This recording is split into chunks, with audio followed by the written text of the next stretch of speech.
Anthony Albanese has already started to talk about failed promises during vaccine delivery. And this is where Gladys Berejiklian hasn't done Scott Morrison a great deal of favour in Western Sydney and in the Hunter Valley. And while she's popular in the eastern suburbs and the northern suburbs, her legacy in Western Sydney is toxic. We've seen federal Labor MP Ed Husic today delivering a powerful speech about the way that Western Sydney has been neglected by brand Liberal. We're going to see a lot of this in local seats, and it's going to be concentrated on the eastern seaboard, in part because Mark McGowan is going to keep Scott Morrison out of Western Australia for as long as possible. I guess the issue too for the Prime Minister, just on WA, of course, Zach Kirkup took to the state election where they were annihilated beyond even opposition. I mean, the National Party is now in opposition, not the Liberal Party in the West.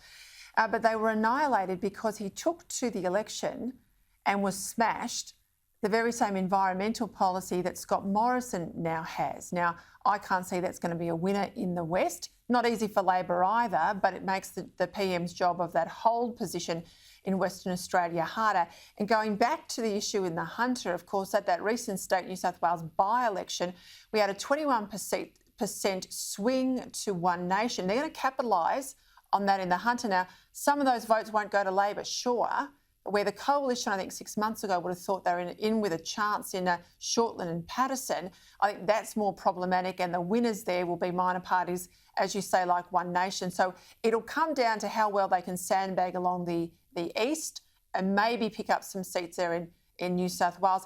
I have to say, the PM I know is going to Melbourne this week after New South Wales. I think Victoria is very hard. Despite the devastation of 2 years of the Andrews pandemic, of course, Victorians are still backing in the Premier over the Prime Minister, and that's the ground I think the Prime Minister is going to want to pick up.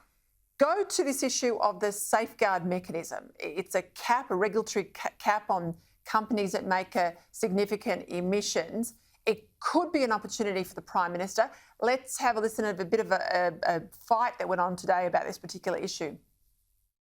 Will you look at the safeguard mechanism to reduce that? There's no taxes in our plan, and there won't be. There's a suite of measures that are available. There's the safeguards mechanism, which is where you're heading, I think, David, which is a government policy which they promised would reduce emissions. So will you expand the safeguards mechanism?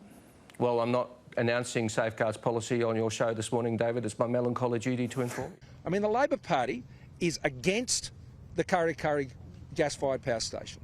And now we hear they're going to legislate to tighten up the safeguard mechanism using heavy regulation to regulate away jobs here in the Hunter.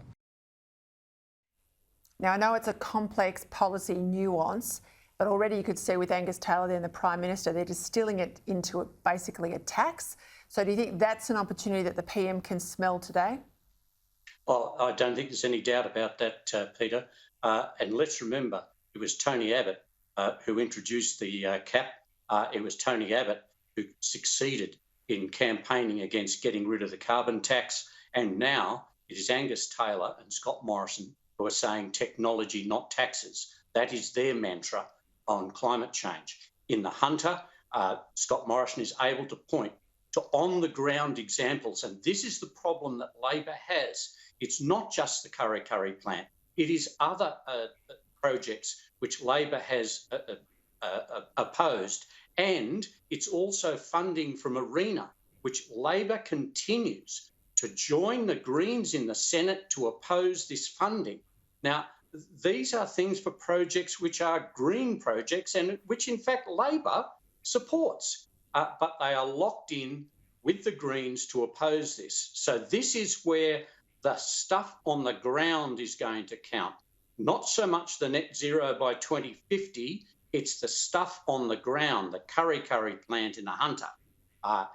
These are the areas where the Prime Minister needs to get in, dig in on the existing protections of jobs, like the cap, and just point to Labor time and time again, as he is, saying everything they do is about a tax. Chris Bowen says, I don't want to talk about what our cap policy will be. That leaves the door open for Scott Morrison to say they want to reintroduce carbon taxes, and this is going to hurt Labor until they get their climate change policy out there in detail to be able to argue it. Until then, the government is going to go on a big scare campaign, which will have more effect, I think, than the net zero by 2050. It's so far off. When people talk about the Kurri Kurri plant, that's much more important than the net zero by 2050 target. I'll ask you again just before we go quickly, Dennis, more chat today that there could be an early election this side of Christmas. I think it's Buckley's and none, but what do you think? Absolute rubbish. There's no way that we can have that.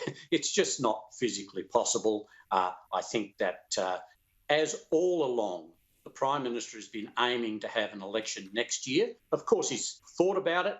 ERC, the budget raiser gang, has been meeting regularly. It's getting ready to present a budget. The Prime Minister's already said the intent is to have a budget.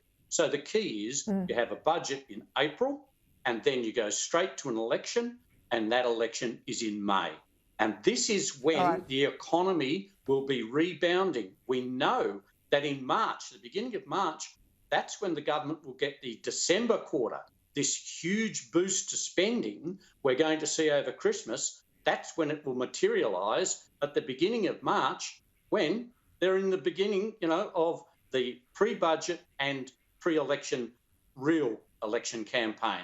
So, no, I don't think there's any possibility of an election before Christmas. I completely agree with you on the economic underpinning of those would-be election dates. You're spot on there, Dennis. Thank you for your time. Thanks, Peter.